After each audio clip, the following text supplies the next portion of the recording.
Nagbabala ang bagong administrator ng Office for Transportation Security o OTS na si retired General Arthur Bisnar na hindi niya kukonsintihin ang mga hindi profesional at abusadong tauhan sa ahensya. Kasunod ito ng umano'y bagong insidente ng tanim bala sa Ninoy Aquino International Airport kung saan 3 OTS personnel ang inalis sa pwesto dahil sa maling pagpapatupad ng protocol sa isang pasahero.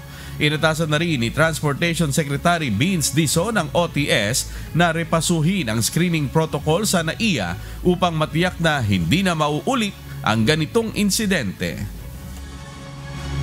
Tatanggalin ko yung smirk o yung ngisi sa mga mukha ng mga unprofessional, abusive at mga aruganteng kawani ng OTS.